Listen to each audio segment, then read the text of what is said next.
Hello बच्चों, पिछले lectures में हमने अपूर्ण प्रतियोगिता के बारे में बात की है। अपूर्ण प्रतियोगी या एकाधिकारात्मक प्रतियोगिता क्या होती है, क्या इसकी विशेषताएं होती हैं, क्या इसके फीचर्स हैं। अपूर्ण प्रतियोगी बाजार में एवरेज रेवेन्यू यानी कि औसत आय वक्र और सीमांत आय वक्र किस प्रकार का होता है और किस प्रकार से ये ड्रा किया जाता है, हमने ये सब आपको शेड्यूल और डायग्राम के माध्यम से बताया है।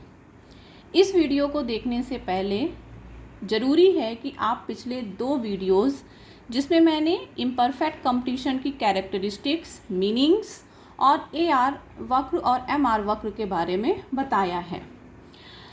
किसी भी मार्केट में जब हम प्राइस आउटपुट डिटर्मिनेशन यानी कि कीमत उत्पादन संतुलन इक्विलिब्रियम की बात करते हैं कि फर्म कहाँ पर अपनी कीमतों का निर्धारण करती है और कितने उत्पादन को वो निश्चित करती है। जब भी हम इस टॉपिक पे बात करते हैं तो मैंने हमेशा आपको ये बताया है कि 4 वक्र होते हैं जो आपको समझना होता है: एआर वक्र, एमआर वक्र, एसी वक्र और एमसी वक्र। एआर और एमआर वक्र डिपेंड इस बात पे करता है कि हम किस प्रकार की बाजार की बात कर रहे हैं,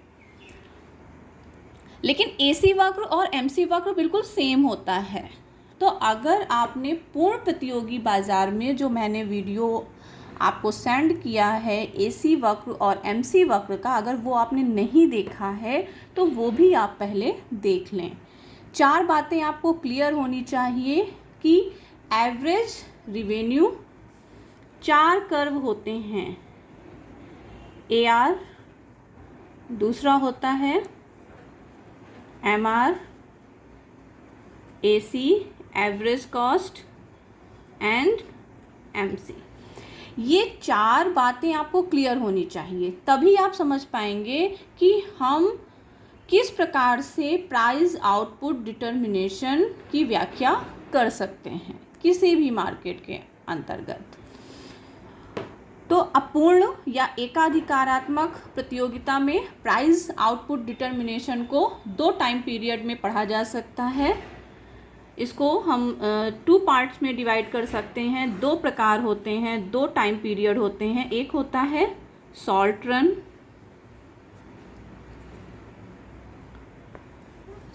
रन इक्विलिब्रियम। इसका मतलब हुआ कि अल्पकाल में कीमत उत्पादन का संतुलन। और दूसरा होता है in long run equilibrium. Long run equilibrium का मतलब हुआ कि एक फर्म दीर्घकाल में किस प्रकार का संतुलन स्थापित करती है। जो शॉर्ट रन होता है उसमें 3 परिस्थितियां हो सकती हैं, 3 कंडीशंस हो सकती हैं जिसमें एक फर्म कार्य करती है। पहली कंडीशन होती है super normal profit. Super normal profit जिसको हम बोलते हैं असामान्य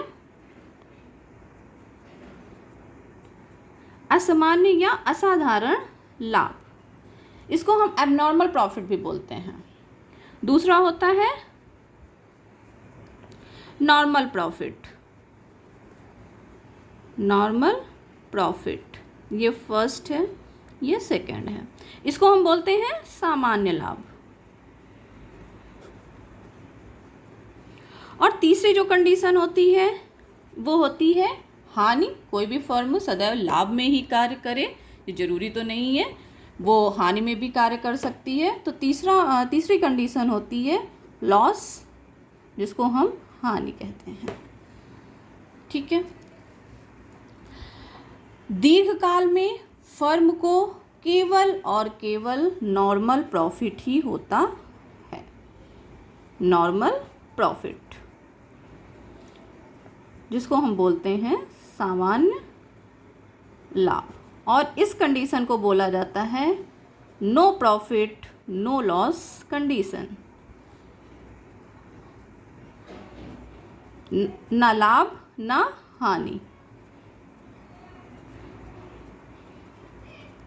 और यहाँ पे क्या होता है, जो एवरेज रिवेन्यू यानी कि जो आय होती है वो लागत के बराबर होती है। सामान्य शब्दों में आप ऐसे लिख सकते हैं, आय बराबर लागत।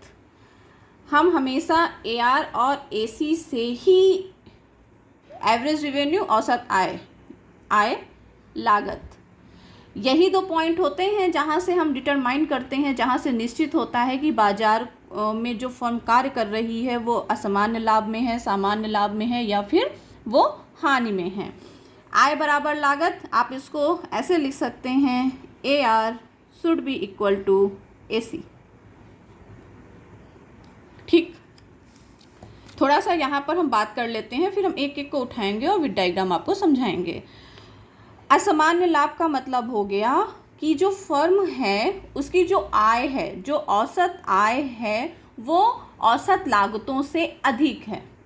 लाभ कब होगा?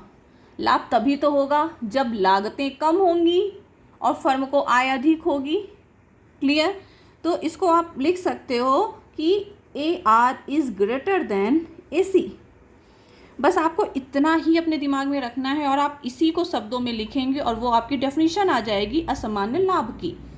आप जब अपने नोट्स बनाएंगे आप लिखेंगे सुपर नॉर्मल प्रॉफिट, तो आप लिखेंगे कि फर्म को जो प्राप्त होने वाले लाभ होते हैं वह असामान्य होते हैं, क्योंकि जो औसत आय होती है फर्म की वो औसत लागतों से अधिक होती है। यही तो लिखना है, तो यही तो लिखा है, AR is greater than AC।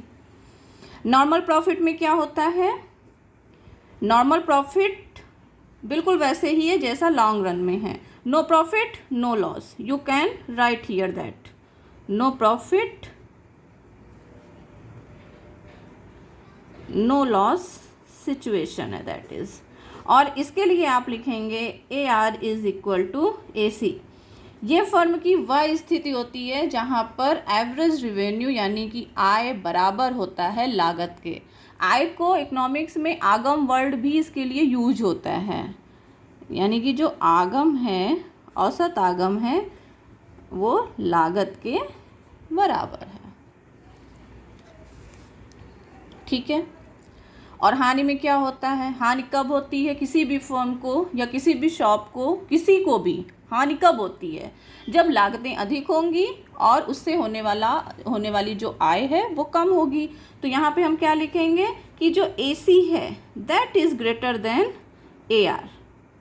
ठीक, आप इसको ऐसे भी लिख सकते हो, AR is lesser than AC। दोनों की बात एक ही है, दोनों एक ही चीज़ कह रहे हैं। पूरे इक्विलिब्रियम में इतना चार्ट आपको बिल्कुल समझ के रखना है, इतना क्लियर होगा, आप डायग्राम नहीं भूल सकते हैं। बस इतना ही आपको याद रखना है। हम आपको डायग्राम ड्रॉ करने की ऐसी ट्रिक्स बताते हैं कि आप कभी भी डायग्राम गलत नहीं आपका हो सकता है। बस थोड़ा सा एक बार आपको बहुत बारीकी से सारी चीज़ें समझ लेनी होती हैं। ठीक है? अब हम बात करते हैं कि इक्विलिब्रियम की कंडीशंस क्या होती हैं, कहाँ पर एक फर्म का संतुलन स्थापित होता है। तो कंडीशंस फॉर इक्विलिब्रियम, जब हमने पूर्ण प्रतियोगी बाजार की बात की थी वहाँ पे हमने आपको ये कंडीशंस बताई हैं। कंडीशंस तो वही हैं, दो कंडीशंस। पहली कंडीशन जहाँ MR should be equal to MC, marginal revenue marginal cost के बराबर होना चाहिए। ठीक है? और जो MC वक्र है ये MR वक्र को नीचे से काटे। दूसरी विशेषता क्या है कि MC curve cut MR curve from below, ये दूसरी विशेषता है। ठीक है? अगर आप हिंदी में लिख रहे हैं तो आप लिख लीजिएगा कि सीमांत लागत वक्र सीमांत आय वक्र को नीचे से काटे। ये दो टर्म्स जहाँ पर भी फुलफिल होते हैं वहीं पर एक फर्म का इक्विलिब्रियम स्थापित होता है। ठीक है, आई होप कि आपको इतनी बात समझ में आ गई है। अब हम बात करते हैं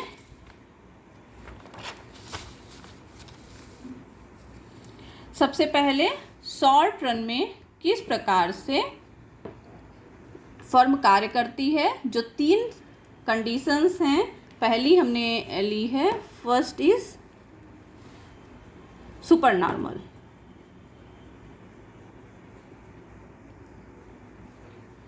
सुपर नॉर्मल प्रॉफिट, सबसे पहले हम इसकी बात करेंगे। ठीक, डेफिनेशंस आप लिखेंगे अपने नोट्स में। सुपर नॉर्मल प्रॉफिट तब होता है किसी फर्म को, या असामान्य लाभ एक फर्म तब अर्जित करती है जब औसत आय औसत लागत से अधिक होती है। बस आपको इतना ही लिखना है। Now with diagram I will explain that.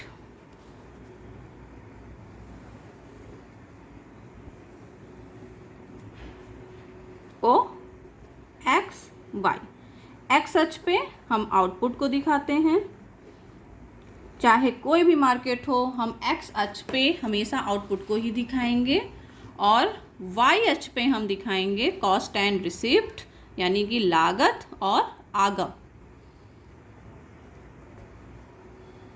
ठीक, ए आर एम आर वक्र जैसे कि इसके होते हैं लोचदार, ये है ए आर वक्र, ये है एम आर वक्र। एम आर वक्र सदैव ए आर वक्र के नीचे होता है। ये सारी एक्सप्लेनेशन लास्ट लेक्चर में है, वो आप देख लें, और इसी को हम डी कर्व कहते हैं। नाउ कंडीशंस, एम आर वक्र एम सी वक्र को नीचे से काटे और जहाँ पे एम आर बराबर एम सी हो। एम सी कर्व समथिंग इस शेप का होता है, दैट इज एम सी। अब देखिए जो समझने वाली बात है, एम सी वक्र ने एम आर वक्र को ई बिंदु पे काटा है। देखिए यहाँ पे एम सी बराबर एम आर है। दूसरी शर्त क्या थी, नीचे से काटे, नीचे से ही काट रहा है। ठीक है, जहाँ पर एम सी बराबर एम आर होता है वहाँ पे उत्पादन की मात्रा नियत हो जाती है। अब इस ई से आप नीचे लाइन लाइए, ये जो ओ क्यू है, ये ओ क्यू है उत्पादन की मात्रा, यानी कि फर्म ओ क्यू के बराबर उत्पादन करेगी, दैट इज श्योर, ये हमारा निश्चित हो गया। अब क्योंकि हमने कंडीशन मान रखी है सुपर नॉर्मल प्रॉफिट, ठीक है, 3 कर्व यहाँ पे आ चुके हैं, M R A R M C, बचता क्या है, ओनली ए सी। और जो ए सी की स्थिति है वही ये निश्चित करती है कि फर्म को असामान्य लाभ होगा, सामान्य लाभ होगा या फिर हानि होगी। अब सुपर नॉर्मल प्रॉफिट में क्या कंडीशन थी, क्या होना चाहिए था कि लागतें कम होंगी आय से। अब इस ई बिंदु को, जहाँ पे ई आपने क्रॉस किया है, इसको आप बिल्कुल सीधी रेखा ले जाएंगे ए आर तक। ये रेखा आपकी गई ए आर तक, यहाँ पे आपने मान लिया दैट इज टी। ठीक, अब जो उत्पादन का जो यूनिट है क्यूथ यूनिट, ठीक, आप केवल क्यूथ यूनिट की बात करिए। अभी आइए मैं बताती हूँ, अभी मैं इसको भी एक्सप्लेन करती हूँ। एमसी सीमांत लागत कितनी हो गई, या लागत कितनी हो गई इसकी, खैर एम आर एम सी की हमें बात करने की कोई बहुत ज़्यादा नीड नहीं है, क्योंकि सारी चीज़ें डिपेंड करती हैं ए सी और ए आर पे। ठीक है, क्यूथ यूनिट का जो कीमत होगी वो कितनी होगी, टी और ई।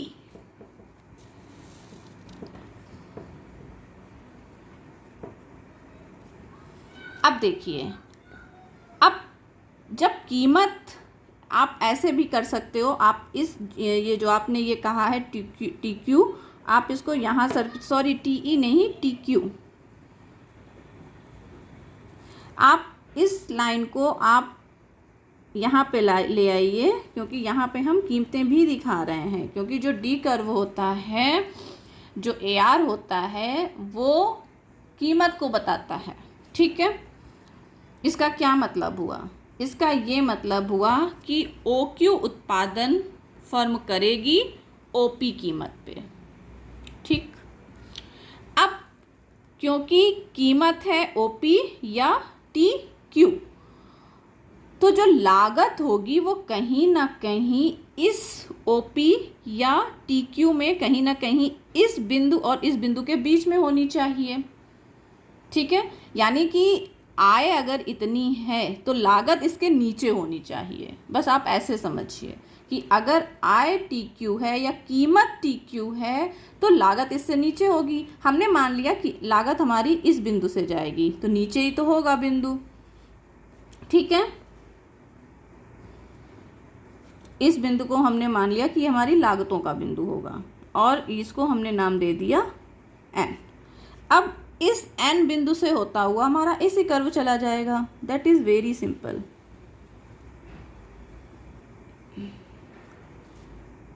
ये है हमारा AC वक्र। क्यूथ यूनिट की, यानी कि इस यूनिट की, केवल इस यूनिट की हम अभी बात कर रहे हैं, क्योंकि OQ अगर हम इसको डिजिट में लिखेंगे तो ये अगर 10, 20, 30, 40 है तो ये किसी एक यूनिट की बात कर रहा है, केवल क्यूथ। ठीक, अब यहाँ पर कीमत कितनी है QT, लागत कितनी है NQ या फिर QN, प्रॉफिट कितना है NT। देखिए QT कीमत है, QN लागत है, प्रॉफिट कितना है NT। लेकिन फर्म ने केवल एक यूनिट का उत्पादन नहीं किया है, बल्कि O और Q के बीच में जितना ये है इतने का भी तो उत्पादन किया है। तो ये जो प्रॉफिट है TN, ये तो केवल एक इकाई से प्राप्त होने वाला प्रॉफिट है। ठीक है, हम क्या करेंगे, OQ जितना उत्पादन हुआ है उसको जो एक यूनिट से प्राप्त लाभ है उससे हम मल्टीप्लाई कर देंगे तो फर्म का टोटल लाभ निकल आएगा। OQ into total profit, total profit OQ into TN। अब आप यहाँ से एक लाइन बिल्कुल वैसे ही नीचे से ड्रॉ करेंगे, आप इसको M नाम दे सकते हैं। ये जो क्षेत्र निकल के आया ये फर्म का सुपर नॉर्मल प्रॉफिट है,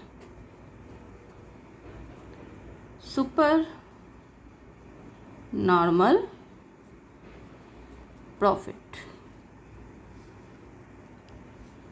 OQ इंटू TN बराबर PTMN एरिया।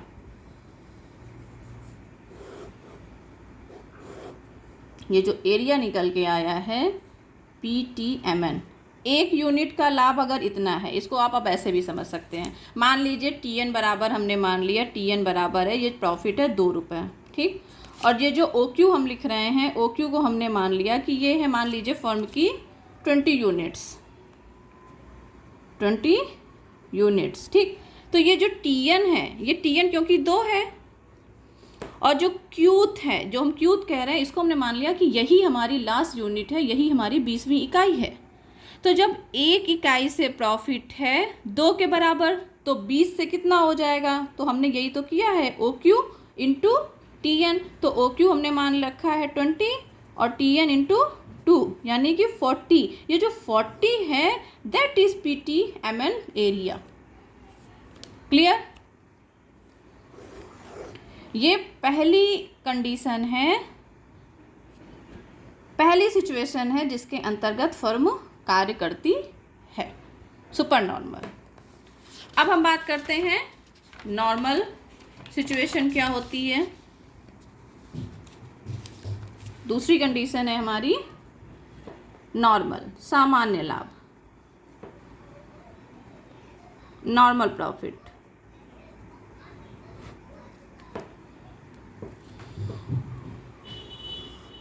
नॉर्मल प्रॉफिट में क्या होता है, नो लॉस नो प्रॉफिट, ना लाभ ना हानि की स्थिति।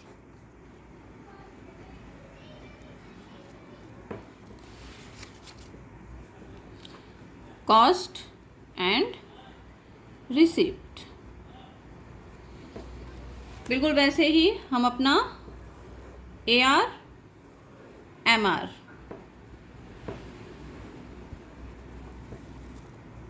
ठीक, MC वक्र ने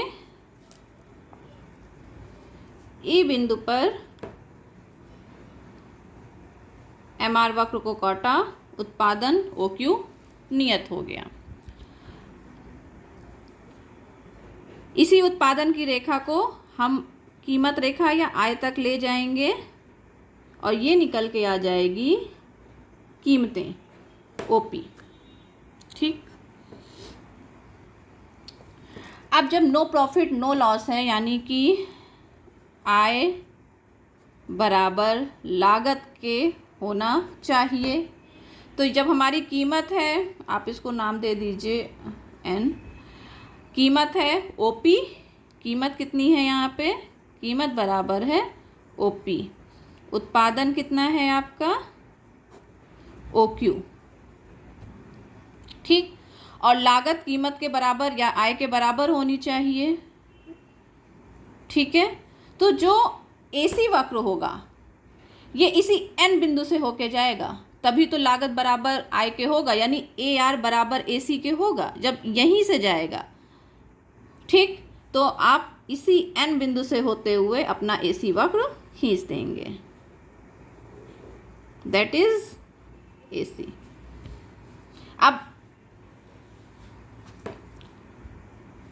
जो आय है या जो कीमत है, कीमत या फिर आय कितनी है, QN या फिर OP, और लागत कितनी है, AC भी यहीं से गया है, QN ही है लागत आपकी, या फिर OP you can say, because आपने YH पे कॉस्ट और रिसिप्ट दोनों को दिखाया है, या OP, तो आय बराबर लागत के है, it's mean no profit no loss. एक चीज़ और, आप चाहें तो जब आप शॉर्ट टर्म की बात कर रहे हैं तो आप इन सारे कर्व के आगे SS लिख सकते हैं, that is short run marginal revenue, short run average revenue, short run average cost.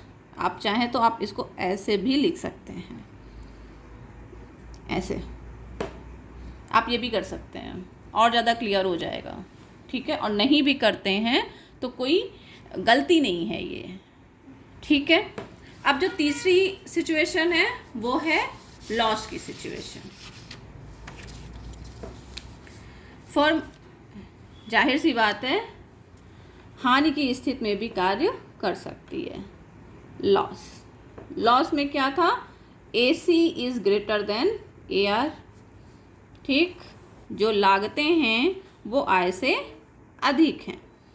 बिल्कुल वैसे ही X अक्ष पे आउटपुट और Y अक्ष पे कॉस्ट एंड रिसिप्ट।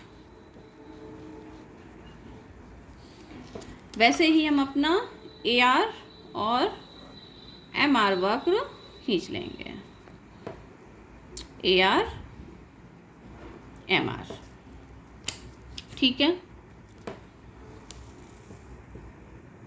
MC वक्र बिल्कुल वैसे ही E बिंदु पे MC वक्र ने MR वक्र को काटा, उत्पादन की मात्रा नियत हो गई OQ, और जो कीमत है या आय है वो हमने मान लिया ये हो गई आपकी N। आप इसको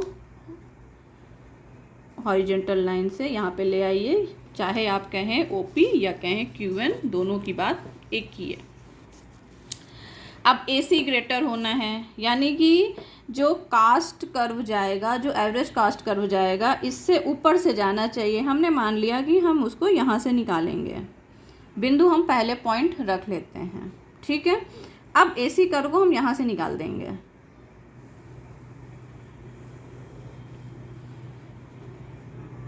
AC, ठीक। देखिए कीमत है QN और लागत कितनी हो गई क्यू एम। लागतें ऊपर चली गई, कीमत नीचे रह गई। कीमत बराबर क्यू एन या ओ पी। लागत कितनी है? लागत है क्यू एम, यहाँ पे आप टी कर दीजिए, या ओ टी। एक यूनिट का लॉस एनएम है, ठीक है, एक यूनिट का लॉस एनएम है, क्योंकि आय है उसको क्यू एन से बराबर, लागत है आय है उसको क्यू एन, लागत है उसकी Q M minus Q N बराबर एम एन। ये लॉस है एक यूनिट का। बिल्कुल वही चीज़ जो हमने प्रॉफिट में की थी, लेकिन लॉस तो इन सारी यूनिट्स पे हुआ है, तो O Q into N M बराबर T M P N area. ये लॉस है। आप इसको ऐसे दिखा सकते हैं, that is loss of the firm. ये हानि है जो फर्म उठाएगी। कीमत है क्यू एन और लॉस है क्यू एम। क्लियर? अब एक बार आप चाहें तो इसमें और इसमें देख लीजिए। ये देखिए दोनों डायग्राम्स। यहाँ पे सामान्य लाभ में ये इसी एन बिंदु से गई थी, लॉस में एन से ऊपर से गई है। और जब हम सुपर नॉर्मल प्रॉफिट की बात कर रहे थे तो वो जो टी है, यानी कि जो हमारा पॉइंट था जहाँ पे कीमत दिखा रहे थे, लागत उसके नीचे से गई थी। ठीक है, ये तो हो गया शॉर्ट रन में। अब लॉन्ग रन में जो फर्म होती है या जो उद्योग होता है उसको केवल और केवल सामान्य लाभ ही प्राप्त होता है। क्यों? क्योंकि जो इम्परफेक्ट कंपटीशन है उसकी एक प्रॉपर्टी है, एक उसकी कैरेक्टरिस्टिक्स है, फ्री एग्जिट एंड एंट्री। अगर फर्म, जितनी भी फर्म्स कार्य कर रही हैं अपूर्ण प्रतियोगिता में, अगर उनको बहुत ज़्यादा प्रॉफिट है तो नई फर्म्स बाज़ार में आ जाएंगी।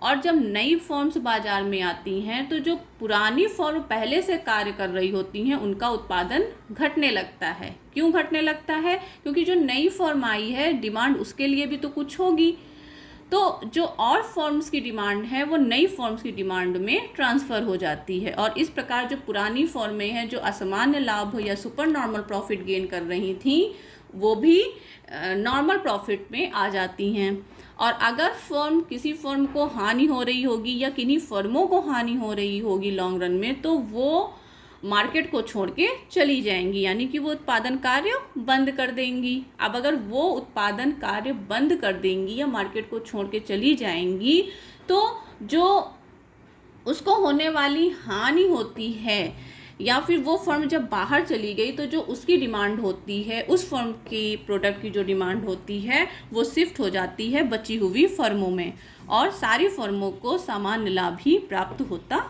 है। तो लॉन्ग रन में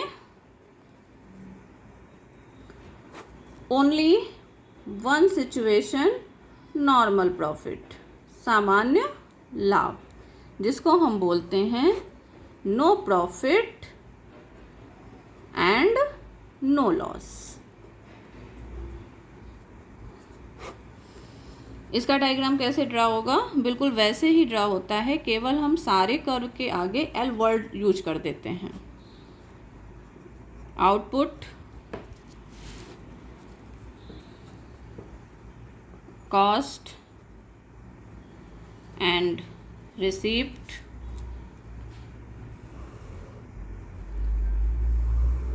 अब यहाँ पे जब हम लिखेंगे एम आर और ए आर तो यहाँ लिख देंगे L A R, L M R. Long run marginal revenue, long run average revenue.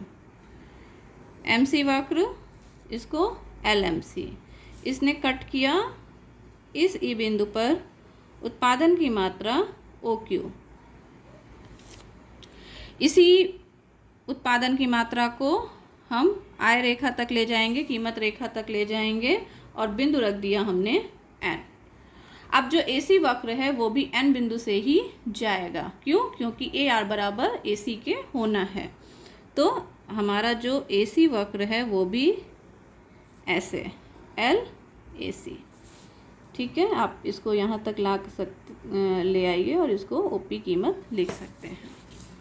ये जो N बिंदु है, उत्पादन कितना हो जाएगा हमारा? उत्पादन की मात्रा है OQ, कीमत या आय है हमारी OP या फिर QN, और लागत भी हमारी है OPRQN। तो N पॉइंट पे AR बराबर AC के है। नो प्रॉफिट नो लॉस, जिसको हम लिखते हैं रिवेन्यू बराबर कॉस्ट या फिर एवरेज रिवेन्यू बराबर एवरेज कॉस्ट, ठीक है। ये सिचुएशन है दीर्घकाल में फर्म और उद्योग की। तो मोनोपोलिस्टिक कंपटीशन या जिसको हम अपूर्ण प्रतियोगिता कहते हैं, एकाधिकारात्मक प्रतियोगिता कहते हैं, कीमत और उत्पादन निर्धारण के लिए लॉन्ग रन और शॉर्ट रन, ये मैंने आपको बताया। आई होप कि आपको बहुत अच्छे से समझ में आ गया होगा। Thank you.